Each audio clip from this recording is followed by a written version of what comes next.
자, 안녕하세요. 자, 오늘 말씀 주제는 주님의 분노라는 말씀으로 시간을 나눌까 합니다. 주님의 분노. 이런 주제를 얘기를 하면 사실 좀 부담이 되는 그런 주제인 것 같습니다. 오늘 저기 사회 보시는 형제님도 기도하시면서 은혜에 대해서 말씀하시고 좀 우리가 듣기 좋은 그런 말만 좀 들었으면 좋겠는데 위로되고 또 포근한 말 뭐 이런 주제가 됐으면 좋겠는데 성경에 또 이런 그 주님의 분노하심 이런 거에 대해서도 말씀을 하고 있기 때문에 이런 주제도 우리에게 필요한 것 같습니다. 사실 뭐 이런 말씀을 우리가 들을 때 좀 부담되는 이유가 우리 삶 자체를 이렇게 돌이켜 보면 어떻게 보면 주님을 기쁘시게 하는 삶보다도 주님을 이렇게 좀 근심하게 하고 뭐 이렇게 좀 그 스스로 죄책감을 가질 만한 그런 삶을 우리가 살고 있는 경향이 많이 있지 않나. 그래서 주님의 분노 뭐 이렇게 하면 뭐 물론 이 말씀은 뭐 안 믿는 자들에게 대한 뭐 그 심판에 대한 분노 뭐 그런 것이 아니라 성도들을 대상으로 한 그런 말씀이기 때문에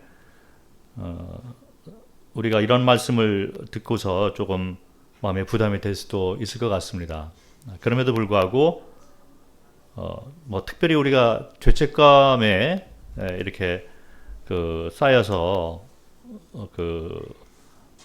이렇게 실망하거나 그럴 필요는 없을 것 같습니다. 이와 같은 말씀은 교훈으로 받고 우리 삶을 변화시키고 이와 같은 말씀을 통해서 은혜를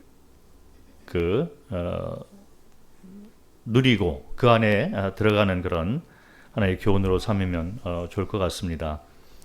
또 한 가지 말씀을 드리고 싶은 것은 이런 말씀이 이제 조금 마음에 부담이 될 수가 있잖아요. 뭐 저도 경험이 있기 때문에 그래서 혹시 이 말씀을 준비하면서 나 들으라고 하는 얘기 아니야? 뭐 이렇게 생각하시는 분이 있을지 모르는데 절대 아닙니다. 제가 어떤 식으로 말씀을 준비하는가를 조금 개인적인 얘기지만 말씀을 좀 드리면 이해가 되실 것 같은데 말씀 주제를 이렇게 정하는 것이 쉽지가 않잖아요. 그래서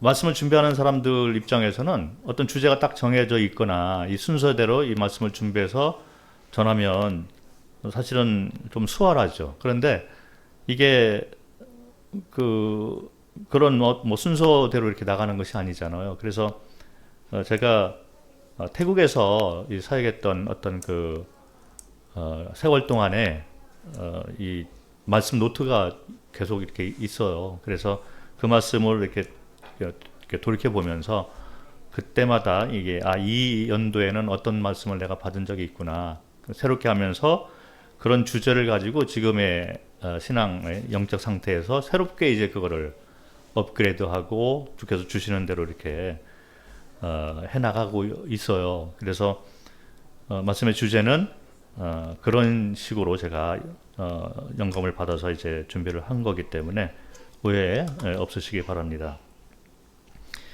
주님의 분노라는 주제를 생각할 때 뭐 잘 알고 이렇게 있는 말씀인데 주님께서 성전에 들어가서 성전을 이렇게 깨끗하게 하는 정화 작업을 하는 것이 있습니다. 그래서 뭐 믿지 않은 분들 가운데 하나님께서 사랑이시고 예수님께서 사랑이신데 예수님도 화를 내시냐 이런 질문을 가끔 하는 적이 있어요.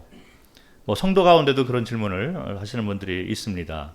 주님께서 화를 내신 적이 있잖아요. 그 대표적인 케이스가 이제 성전에 들어가서 성전을 정화시키는 그런 작업을 하면서 분노하셨습니다. 자, 그런데 성전 정화의 그 말씀이 나오기 바로 전에 마가복음 11장에 보면 11절부터 14절에 무화과나무에 대해서 저주하는 장면이 나와요.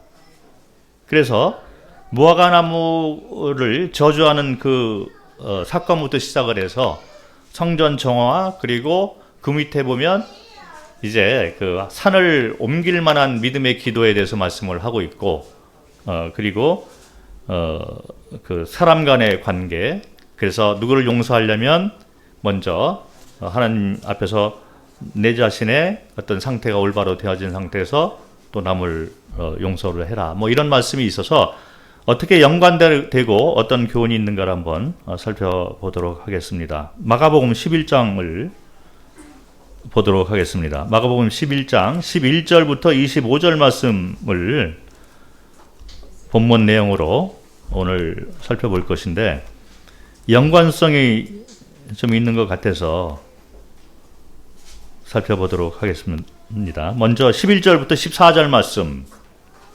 11절, 예수께서 예루살렘에 이르러 성전에 들어가사 모든 것을 둘러보시고 때가 이미 저물매 12 제자를 데리시고 베다니에 나가시니라. 12절, 이튿날 그들이 베다니에서 나왔을 때 예수께서 시장하신지라. 멀리서 잎사귀 있는 한 무화과나무를 보시고 혹 그 나무에 무엇이 있을까 하여 가셨더니 가서 보신즉 잎사귀 외에 아무것도 없더라. 이는 무화과의 때가 아님이라. 예수께서 나무에게 말씀하여 이르시되 이제부터 영원토록 사람이 내게서 열매를 따먹지 못하리라 하시니 제자들이 이를 듣더라. 그리고 이 저주한 결과가 20절에 나와 있습니다. 20절과 21절.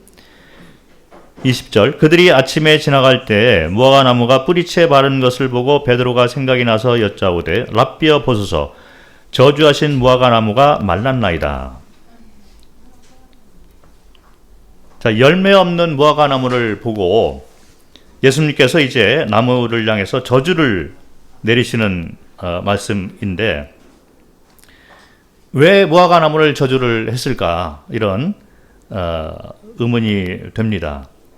그리고 좀 풀리지 않는 그런 성경 구절이 있어요. 뭐냐면 13절에 보니까 이는 무화과의 때가 아님이라. 그래서 철이 아니기 때문에 열매가 없는 것이 아니냐 이렇게 의문을 우리가 가질 수가 있는데 여기 이제 11절을 보면 무화과나무를 저주하기 바로 전날 예수님께서 성전에 먼저 들어가셔서 둘러보신 거예요.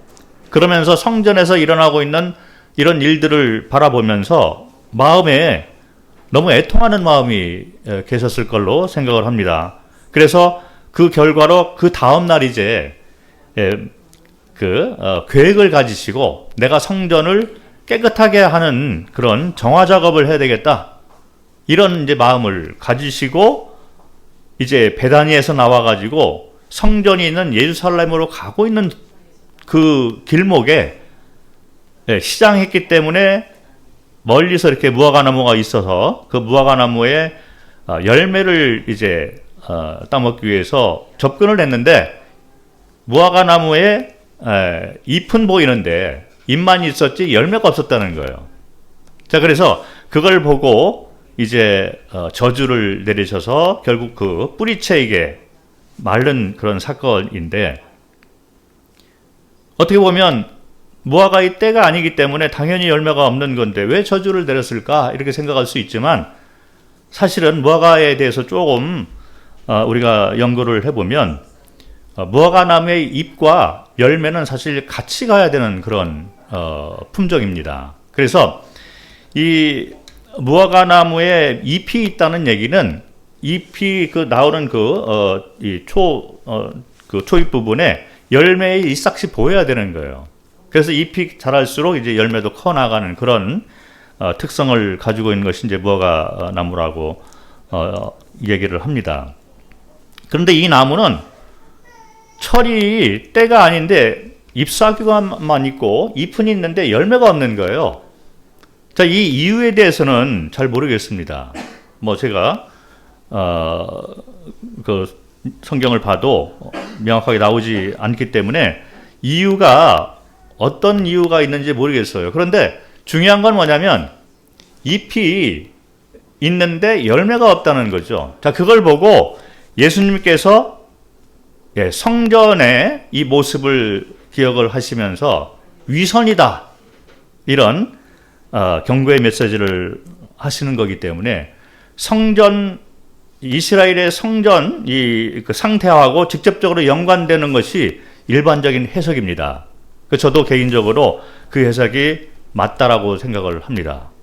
이와 같이 무화과나무라는 것은 성경에서 이스라엘을 얘기를 하는 것이고, 그리고 무화과나무가 잎은 있는데 열매가 없다는 것은 이스라엘 사람들의 삶의 모습을 반영하고 있기 때문에 거기에 대해서 직접적으로 이제 분노하시고 경고하시는 경고의 메시지가 된다라고 생각을 하시면 될 것 같습니다. 그 중심에 위선이 있다는 거죠. 멀리서 볼 때는 잎사귀가 많이 보였기 때문에 풍성한 그런 나무, 그래서 열매가 풍성히 있을 것이다라고 생각을 할 수가 있는데, 가까이 와서 보니 열매가 없는 거예요. 잎사귀만 있었지 열매가 없는 나무를 보고 이것은 위선이다. 마치 이스라엘의 그 성전이 이렇게 되어지는 상황을 보니 겉으로 볼 때는 하나님의 성전이에요. 자, 그런데 그 안에서는 강도의 소굴로 변해서 매매가 이루어지고 많은 부패가 이루어지고 인간의 이런 그 타락의 모습들이 다 차지하고 있기 때문에 겉하고 안하고 다른 모습을 보여주고 있기 때문에 위선이죠. 그래서 주님께서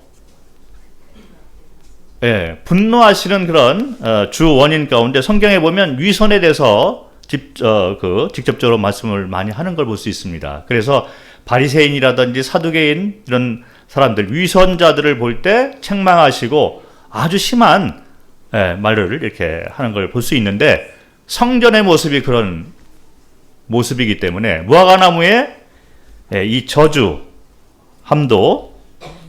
그 성전의 모습과 연관이 되어 있는 것을 우리가 생각을 할 수가 있습니다. 여기서 우리가 생각하고 받아야 될 교훈이 뭐냐면, 성전이 이스라엘 성전이지만 지금의 성전은, 이 성전이 어디에 있죠? 우리가 성전입니다. 구원받은 사람들이 성전인 거예요.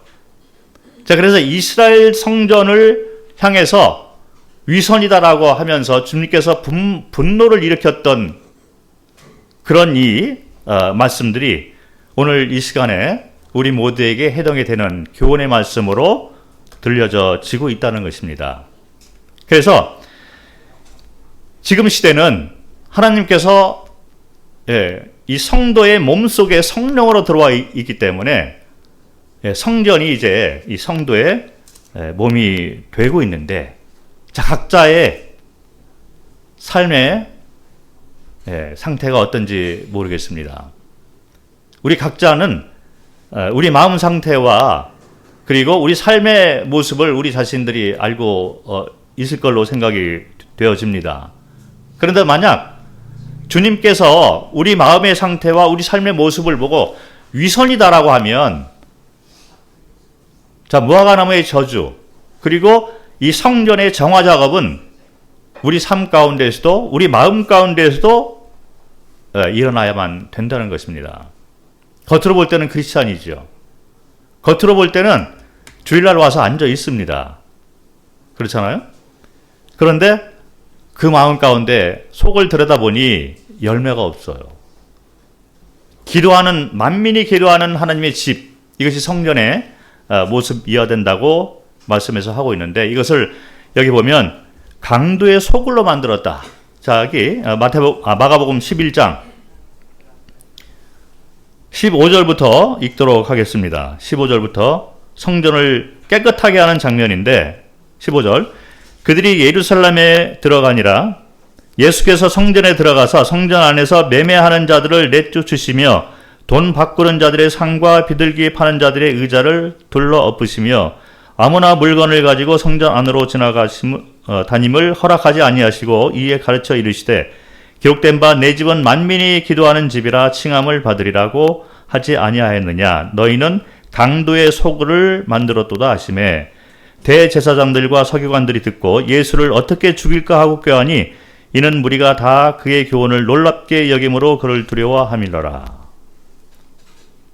자, 이스라엘 백성들이 이 성전을 강도의 소굴로 만들어서 매매하는 장소, 비둘기 팔고 그리고 돈을 바꾸고 이렇게 해서 타락하게 더러운 모습으로 만들어 놓은 것입니다. 그래서 겉으로 볼 때는 하나님의 성전, 거룩하고 웅장하고 아름다운 포장을 하고 있지만 속 내용은 강도의 소굴로 만들었다. 자, 그런데 그 중심에 누가 있냐면 18절에 보는 바와 같이 대제사장들과 서기관들이 있는 거예요. 종교 지도자들. 자, 이들은 하나님의 종입니다. 하나님의 종임에도 불구하고 이 성전을 깨끗하게 하고 하나님께서 기뻐하시는 장소로, 기도하는 장소로 관리하고 그렇게 운영을 해 나갈 책임이 있는 자들임에도 불구하고 이들은 종의 신분을 벗어나서 스스로 왕과 주인과 재판장 돼서 이와 같은 것을 허락하고 있다는 것입니다. 자, 우리 몸이 성전이잖아요. 우리 마음이 성전입니다. 성령이 우리 가운데 들어와 있는 거예요.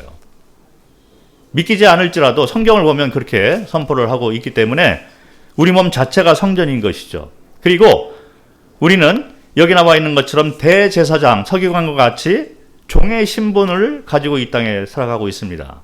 우리 생명은 하나님께서 우리에게 허락을 하시고 있기 때문에 우리가 숨을 쉬고 매 순간 이렇게 살아가고 있는데 종임에도 불구하고 이 성전을 관리하는데 이 성전 이 자체를 하나님께 영광 돌리고 기도 드리는 정결한 마음과 몸으로 삶으로 드려야 됨에도 불구하고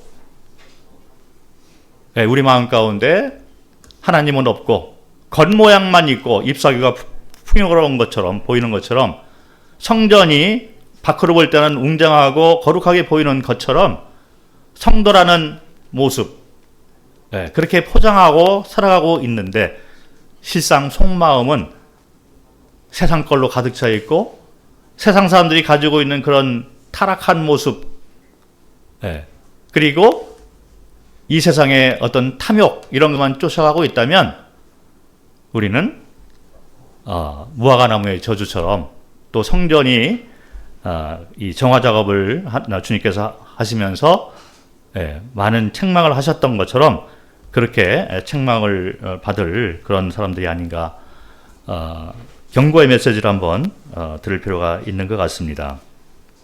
반역죄죠. 자, 우리가 구원받지 못하고 영원한 형벌을 받게 되는 죄가 있는데 사람들이 생각할 때 내가 윤리적으로 어떤 문제가 있어서 내가 지옥 간다. 그리고 내가 행위가 부족하기 때문에 지옥 간다. 이것은 인간적인 생각인데 성경에서 말하는 죄, 우리가 영원한 형벌을 받을 수밖에 없는 이 죄가 무엇인가를 성경은 반역죄라고 선포를 하고 있습니다. 그것은 하나님을 향한 죄인 것이죠.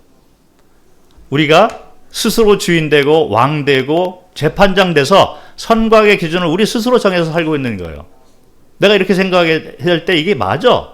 세상 사람들은 그렇게 살고 있어. 이렇게 정하고 세상을 따라서 가고 있기 때문에 이 반역죄를 우리가 해결하지 않으면, 회개하지 아니하면 우리는 영원한 형벌을 받게 될 수밖에 없는 것입니다. 그래서 성도라는 것은 이 반역죄에 대한 회개가 있고 하나님과의 관계가 다시 회복이 되는 것이 성도이고 그것이 바로 구원입니다. 뭐 내가 죄사함 받았어, 천국을 가, 영원한 소망을 받았어, 이것이 초점이 아니라 선물을 주신 분과의 관계가 초점이 올바로 되어져야 된다는 것이 복음의 핵심이 되고, 구원받은 사람은 하나님과의 관계가 올바로 정립이 된 사람이 구원받은 사람이 됩니다. 무슨 말이냐면 주인이 원래의 주인에게 돌아간다는 거죠. 주재권이 돌아간다는 것입니다. 그래서 이제 우리가 성도가 되온 다음에는 살아가는 모습도 주님이 주인 돼서 살고 그분이 심판장 돼서 선과 악의 기준을 정하신 대로 따라가서 이렇게 사는 거예요. 그래서 성경에 먼저 그의 나라와 그의 의를 구하라는 말씀을 해 놓은 것입니다. 그의 나라, 그분이 주인 왕인 나라, 그리고 그의 의를 구하는 삶, 그분이 정해놓은 선과 악의 기준에 따라 우리가 살아가는 삶이 성도의 삶이 되는데, 만약 우리가 겉모양은 성도인데 크리스천이라고 하는데 속을 보면 타락하고 장사하는 이런 마음, 세상 것을 쫓아가고 이 중심에 이 탐욕으로 가득한 그런 마음과 또 삶의 모습도 교회에서는 경건하게 보이는데 밖에 나갔을 때는 세상 사람들과 같은 모습 아니면 더 악한 모습으로 살아가고 있다면 우리에게 어쩌면 무화과나무의 저주가 올지도 모른다. 성전 정화의 작업이 우리 삶 가운데 일어날지도 모른다라고 생각을 합니다. 대제사장과 이 서기관들은 종임에도 불구하고 스스로 주인과 왕과 재판장 돼서 모든 것을 휘둘렀다는 것입니다. 우리가 만약 이런 식으로 제사장의 이 타락처럼 우리도 스스로 주인 돼서 살고 있다면 회개를 해야 될 필요가 있습니다. 자, 이렇게 얘기할 때 성경을 보니 대제사장과 서기관의 입장에서 또 이 물건을 파는 사람들의 입장에서 조금 항변이 있을 수는 있겠다라는 그 생각이 들 수도 있을 것 같습니다. 왜 그러냐면 대제사장과 서기관들이야말로 매일 기도하는 사람들이잖아요. 자, 이 사람들이 기도를 안 했을까요? 그리고 성전에서 이 판매를 하고 이런 사람들도 이 재물에 관한 일들을 하고 있기 때문에 하느님을 향해서 매일 성전에 와서 매일 기도를 하고 있겠죠. 그래서 이들의 항변을 우리가 생각을 해볼 수가 있을 것 같습니다. 우리도 매일같이 기도하는 자입니다. 자, 우리 성도들도 기도하는 집이다 이렇게 얘기를 하니 성도님들이 생각할 때 나도 기도하고 사는데요. 그리고 기도에 대해서 하라고 하니 그렇게 공부를 많이 했기 때문에 기도는 크리스찬들의 필수 조건 아닙니까? 나도 기도하고 삽니다. 이렇게 항변을 할 수가 있을 것 같아요. 틀린 얘기는 아닙니다. 기도 안 하고 사는 크리스찬이 있나요? 세상 사람들도 기도하는 사람들이 있어요. 자, 그런데 무엇을 위한 기도일까? 어떤 기도일까? 어떻게 기도를 드리고 있나? 자, 이런 것들이 문제가 될 것입니다. 대제사장들, 서기관들이 기도 안 하는 사람일까요? 기도하는 사람이겠죠. 종교 지도자입니다. 당연히 기도의 삶을 살고 있을 것입니다. 자, 그런데 여기 손을 넣으시고 잠깐 마태복음을 한번 보도록 하겠습니다. 마태복음 6장.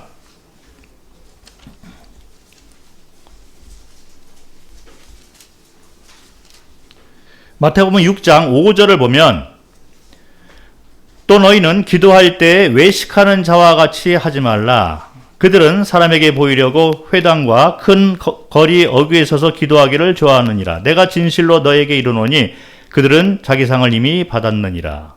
기도와 연관돼서 외식이라는 말이 나오잖아요. 위선이라는 말이 나옵니다. 자, 우리가 기도에 대해서 분명한 하나님의 이 가르침에 대해서 알아야 될 필요가 있습니다. 수많은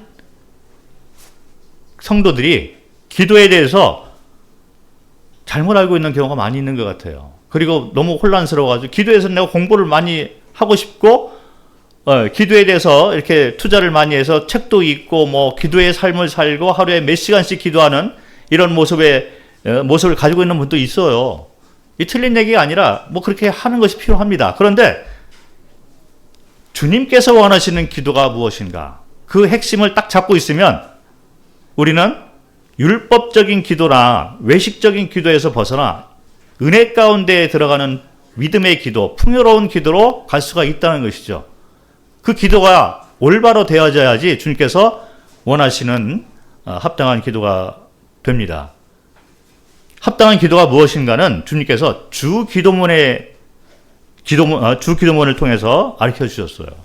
자, 여기 밑에 보면 마태복음 6장 아까 5절을 읽었는데 9절부터 13절을 보면 우리가 알고 있는 주 기도문이 나옵니다. 9절부터 13절. 그러므로 너희는 이렇게 기도하라. 자, 주님께서 친히 가르쳐 주신 그런 기도의 형태예요. 상당히 중요한 말씀을 하고 있는데 성도는 기도의 삶이잖아요. 자, 그런데 우리가 기도할 때 이렇게 기도해야 된다는 거예요. 어떻게 기도하냐면 하늘에 계신 우리 아버지여 이름이 거룩히 여김을 받으시오며 나라가 임하시오며 뜻이 하늘에서 이루어진 것 같이 땅에서도 이루어지이다. 오늘 우리에게 일용할 양식을 주옵시고 우리가 우리에게 죄 지은 자를 사하여 준 것 같이 우리 죄를 사하여 주옵시고 우리를 시험에 들게 하지 마옵시고 다만 악에서 구하시옵소서. 나라와 권세와 영광이 아버지께 영원히 있사옵나이다. 아멘. 제가 고등학교 때 미션 스쿨을 다니다 보니 요 문제를 외워야지 점수를 받을 수 있었어요. 저는 점수에 대해서 관심이 전혀 없던 사람인데 나도 모르게 요한복음 3장 16절이 3년 동안 다니니까 이게 들어와 있더라고요. 무슨 뜻인지도 몰랐는데 거기다가 미션 스쿨에서 매 이렇게 그 주마다 하는 이 모습이 뭐냐면 강당에 다 모여가지고 전체 이제 집회를 하잖아요. 고등학교 때 그 당시에는 뭐 강요를 막 해서 그래서 일어나고 어떤 그 식을 행할 때마다 주기도문을 외우더라고요. 하도 듣다 보니 제가 요거는 어느 정도 이게 마음속에 기억이 남아요. 제가 이 암기력이 상당히 떨어지는 사람인데 은근히 요 주기도문이 들어와 있더라고요. 자, 그런데 아무 의미도 몰랐고 이것이 무엇을 말하는지도 모르고 지금도 많은 교회에서 뭐 그들이 말하는 예배라고 하잖아요. 이 순서가 있을 때 끝날 때 이 주기도문을 암송을 하고 끝나는 그런 교회들이 많이 있습니다. 자, 그런데 이 주기도문은 암송을 하고 그런 것이 아니라 기도할 때 우리가 이렇게 기도해야 된다는 거예요. 뭐냐면 9절에 보니까 너희는 이렇게 기도하라. 하늘에 계신 우리 아버지여 이름이 거룩히 여김을 받으시오며 기도할 때 첫 번째 우선순위가 중요하다는 것입니다. 성도의 기도는 하나님 이름을 높이는 기도가 되어야 되는 거예요. 그의 이름을 먼저 찾는 기도가 되어야 된다는 거죠. 이 땅에 우리가 사는 목적이 뭐냐면 그의 이름을 높이는, 그분께 영광 돌리는 그런 삶을 사는 목적이기 때문에 기도도 먼저 시작할 때 그의 이름을 높이는 기도를 해야 된다. 그리고 더불어서 나라가 임하시오며 뜻이 하늘에서 이루어진 것 같이 이 땅에도 이루어지이다. 그래서 기도의 우선순위는 뭐냐면 그의 이름과 그의 나라와 그의 뜻을 구하는 기도가 먼저 돼야 된다는 거예요. 그리고 난 다음에 그 다음에는 이제 이어서 11절에 보니까 우리에게 일용할 양식을 주옵시고, 그래서 우리의 필요를 우리가 구할 수 있고, 그 다음에 우리에게 죄 지은 자를 사하여 준 것 같이 우리 죄를 사하여 주옵시고, 그래서 사람 간의 관계에 대해서 기도하고, 그 다음에 13절에 보니까 우리를 시험에 들게 하지 마옵시고, 그래서 우리가 시험에 넘어지지 않도록 또 우리 자신을 위해서 기도하고, 그래서 여기 보면 수직 관계에 대해서 먼저 기도하라는 말을 하고 있는 거예요. 기도의 우선순위는 그의 나라와 그의 이름과 그의 나라와 그의 뜻을 구하는 기도를 먼저 해야 된다는 거죠. 그리고 난 다음에 우리의 필요, 일용할 양식과 사람 간의 관계, 그리고 내가 시험에 빠지지 않는 그런 기도를, 이 수평적인 기도를 할 수가 있다는 것입니다. 그런데 아까 봤듯이 대제사장, 서기관, 그리고 매매하는 사람들, 비둘기 파는 사람들, 돈 바꾸는 사람들의 기도의 형태는 앞에 부분이 싹 빠져 있는 거예요. 그리고 이 뒷부분만 있습니다. 일용할 양식을 주옵시고. 그래서 매매를 하면서 오늘 장사 잘 되게 도와주옵소서. 뭐 그런 기도했겠죠. 대제사장 외식하는 기도했겠죠. 자기의 이름을 높이기 위해서, 자기의 나라를 넓히기 위해서, 자기 뜻을 구하기 위해서 자기가 세우는 선과학의 기준에 따라서 뜻이 이루어지도록 기도했겠죠. 대제사장들의 기도, 외식하는 자들의 기도가 그런 것입니다. 이것은 우상 섬기는 사람들도 그렇게 하고 있는 거예요. 불신자들도 수능 때가 되면 절로 가고 교회로 갑니다. 기도하기 위해서. 자, 그런데 그것이 기도가 아니라는 것입니다. 성도의 기도는 그의 이름과 그의 나라와 그의 의를 먼저 구하는 기도가 되고, 그 다음에 우리 필요를 아뢰는 그런 기도가 되어야 된다는 거죠. 우리가 성전을 정화시키는 작업을 할 때 주님께서 원하시는 것은 바로 이것을 원하시는 것이다 생각을 하시면 될 것 같습니다. 우리 마음에 무엇이 우선순위인가를 먼저 바로잡아야 되는 것이 주님께서 원하시는 성전 정화의 작업이 됩니다. 자, 우리가 우리 마음과 우리 삶의 우선순위가 바뀌어져 있거나 이 앞부분이 주님과의 관계가 먼저 되어야 되는데 그것이 빠져 있는 상태에서 다른 것을 구하는 그런 삶을 살고 있다면 주님의 분노가 우리에게도 임할 수 있다는 경고의 메시지가 있는 것입니다. 그래서 우리는 이 올바른 기도를 해야 되고 그거를 회복하는 삶을 살아야 되는 것이죠. 자, 마가복음 11장 다시 돌아와가지고 22절부터 25절 말씀을 읽겠습니다. 예수께서 그들에게 대답하여 이르시되 하나님을 믿으라. 내가 진실로 너에게 이르노니 누구든지 이 산더러 들리어 바다에 던져지라 하며 그 말하는 것이 이루어질 줄 믿고 마음에 의심하지 아니하면 그대로 되리라. 그러므로 내가 너희에게 말하노니 무엇이든지 기도하고 구하는 것은 받은 줄로 믿으라. 그러면 너희에게 그대로 되리라. 서서 기도할 때 아무에게나 혐오가 있거든 용서하라. 그리하여야 하늘에 계신 너희 아버지께서도 너희 허물을 사하여 주시리라 하시니라. 자, 여기 보면 성전 정화 작업을 하고 이제 밖으로 나왔는데 무화과 나무가 있는 장소에 오니까 제자들이 이제 물어본 거죠. 무화과 나무를 보니까 다 이게 뿌리까지 말라서 저주받은 이 모습으로 있는 거예요. 그래서 그거를 말을 하니까 예수께서 22절에 하나님을 믿어라. 그래서 이 산을 옮길 만한 이 믿음의 기도를 드리라 이렇게 말을 했어요. 무엇이든지 구하는 대로 다 이루어지는 그런 믿음의 기도를 드리라 이렇게 얘기를 했는데 만약 이것이 그냥 그대로 위에 나와 있는 것처럼 대제사장의 기도라든지 물건 파는 자들의 기도, 욕심에 따라 드리는 기도, 위선적인 기도 자 이런 것으로 끝났다면 여전히 이 성전은 타락의 모습을 그대로 유지하면서 갈 수밖에 없는 것이다. 그런데 여기 나와 있는 22절부터 25절의 이와 같은 기도는 아까 말한 주기도문의 그 의미대로 그런 기도를 말하는 것입니다. 그 본보기로 25절을 얘기를 해준 거예요. 서서 기도할 때 아무에게나 혐오가 있거든 용서하라. 그리하여야 하늘에 계신 너희 아버지께서도 너희 허물을 사하여 주시리라. 자, 그래서 수평적인 기도를 하기 전에 먼저 수직 관계를 올바로 해라 이런 말씀을 해주고 있는 것이죠. 하나님께 먼저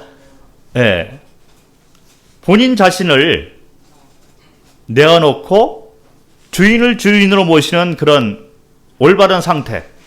이분이 심판장이라는 얘기죠. 내가 심판장이 돼서 내가 다른 사람을 용서를 해주고 이런 것이 아니라 먼저 진짜 주인 왕, 그분 심판장, 이분과의 관계가 먼저 내가 잘 돼야 되는 거예요. 그럴 때 이제 다른 사람들을 용서해주고 이런 수평적인 관계가 이루어진다는 것을 25절 이렇게 말씀해 주고 있는 거죠. 이런 것이 바로 믿음의 기도, 올바른 기도인데 이렇게 될 때 믿음의 기도의 이 형태로서 이제 열매를 맺게 되는데 우리가 이제 살아가면서 마음을 이렇게 정화를 하고 우리 삶을 주님께서 원하시는 대로 이렇게 산다는 것이 참 쉽지가 않은 것 같습니다. 많은 일들이 일어났잖아요. 우리도 그렇게 살고 싶은데 안 되는 경우가 많이 있어요. 자, 그런데 여기 말하는 믿음의 기도는 주님과의 관계, 우리가 주님과의 올바른 관계를 맺고 깨끗한 양심과 주님 나라, 주님 이름, 주님 뜻을 이루기 위해서 올바른 관계가 되어야 되는데 주님과 우리와의 관계 가운데 장애 요소들이 많이 있어요. 쓴뿌리죠. 어떤 때는 내가 저 사람을 용서를 못해. 어떤 때는 내가 당하고 있는 이 문제가 너무 커. 거기에 집중하게 되고 내가 해결할 수가 없어. 그래서 그걸로 인해서 내 마음이 너무 상하고 너무 힘든 상황에 내가 지금 와 있습니다. 이렇게 생각할 수가 있어요. 자, 그런데 산을 옮길 만한 믿음의 기도를 드려라. 주님과 우리와의 이 관계 가운데서 가로막고 있는 이 쓴뿌리에 대한 제거 작업을 하는데 믿음의 기도로 드리라는 거죠. 산을 옮길 만한 믿음의 기도를 드려서 내가 이거를 해결할 수가 없을지라도, 나는 용서를 할 수가 없을지라도 주님 앞에 내가 내려놓습니다. 내려놓는 거예요. 내가 당하고 있는 문제가 너무 크기 때문에 아무리 생각해도 내가 뭔가를 해야 될 것 같아. 내가 빨리 조치를 취하지 않으면 안 될 것 같아. 그런데 아무리 조치를 취하려고 해도 이것이 해결이 안 되는 모습을 바라보고 있을지도 모릅니다. 그래서 이런 문제와 사람과의 관계, 이런 것 때문에 주님과의 관계가 너무 심각한 상태에 와 있는 분들이 너무 많이 있어요. 성도들이 마음에 쓴뿌리들이 너무 많이 있는 걸 보게 됩니다. 성전이 깨끗하지 못하고 여러 걱정, 근심, 세상 따라서 가고자 하는 그런 욕망, 이런 것이 가득 차고 있는 거예요. 자, 그런데 믿음의 기도를 드려라. 이 무화과나무의 이 마른 것을 봐라. 이것뿐이겠느냐? 산을 옮길 만한 믿음의 기도를 드려라. 기도할 때 그것이 주님의 뜻이면 그것이 다 옮겨진다는 거죠. 그리고 나를 믿고서 기도하라. 주재권을 나에게 돌려라. 내 앞에 모든 걸 내려놓아라.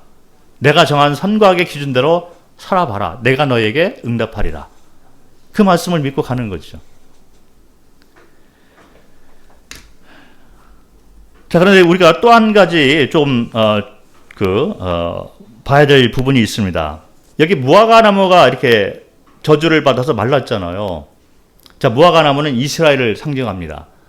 자, 그런데 이스라엘 보면 이 무화과나무가 완전히 뿌리채 마른 것처럼 이스라엘이 완전히 이 잘못으로 인해서 하나님으로부터 내쳐진 그런 민족일까요? 그렇지 않습니다. 다시 회복이 되는 그런 것을 예언을 해놓고 있죠. 그래서 때가 되면 이스라엘은 하나님과 다시 관계가 회복이 될 것인데, 자, 여기 무화과나무가 이게 뿌리채 말랐습니다. 이스라엘 전체의 무화과나무가 다 마른 것이 아니라 그 장소에 있는 그 나무가 마른 거예요. 왜 그랬냐면 베다니에서 나와가지고 예루살렘으로 들어가는데 성전 정화 작업을 하러 가는데 거기에 있는 거죠. 그런데 그 모습이 위선적인 모습을 담고 있었다는 거죠. 그래서 그 나무에 대해서 저주를 하고 뿌리채 마른 것을 볼 수가 있는 것입니다. 자, 우리가 각자의 삶이 다 달라요. 서 있는 장소가 다 다릅니다.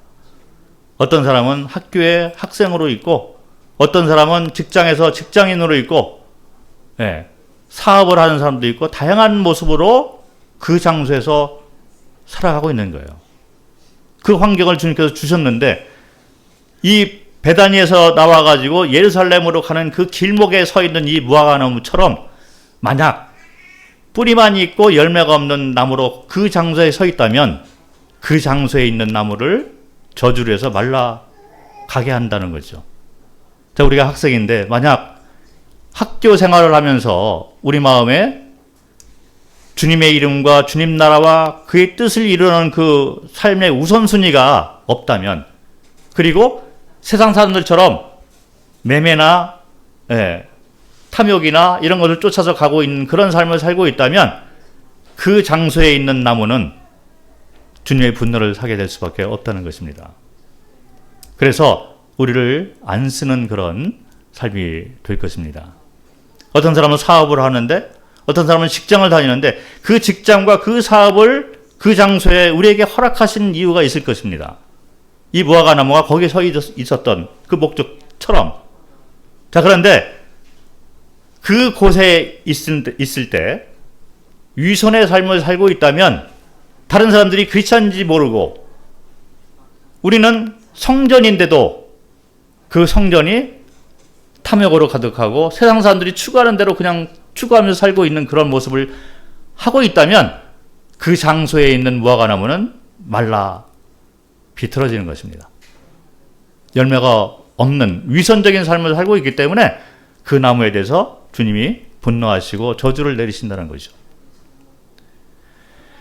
학생이면 그 가운데 우리는 그 신분으로서 그의 이름을 높이고 그의 나라를 위해서 그 장소에 있어야 되고, 그리고 그 뜻을 이루기 위해서 그 장소에 있어야만 됩니다. 사업을 하면 마찬가지, 직장 다니는 자도 마찬가지입니다. 그래서 먼저 우선순위가 그의 이름과 그의 나라와 그의 뜻을 이루는 것을 하고, 그리고 나에게 필요한 일용할 양식, 사람과의 관계 가운데 일어나는 모든 문제, 내가 시험에 빠지지 않도록 주님께 기도하는 이런 것들이 수평적인 관계 가운데서 이루어져야만 된다는 거죠. 기도의 삶을 사시는 그런 성전의 모습을 가지시기 바랍니다. 우리는 수직 관계가 먼저 잘 돼야 돼요. 그래서 이 수직 관계, 주님 이름과 그의 나라와 그의 뜻을 이루는 그 삶을 먼저 사모하는 삶을 통해서 열매를 이뤄나가는 거예요. 우리가 열매를 이루는 것이 아니라 주님께서 우리 삶을 들어 쓰신다는 것입니다. 주님의 분노가 우리에게 교훈으로 다가와서 우리 삶이 깨끗하게 되고, 우리 마음이 정화가 돼서 주님을 먼저 사모하는 마음이 되고, 그리고 그 후에 주님께서 약속하신 대로 우리 삶을 풍요롭게 해서 복을 내리셔서 수평적인 관계도 모든 것을 잘 이렇게 주님 뜻대로 일어나가시는 그런 귀한 삶이 되시기를 바랍니다. 말씀을 마치도록 하겠습니다.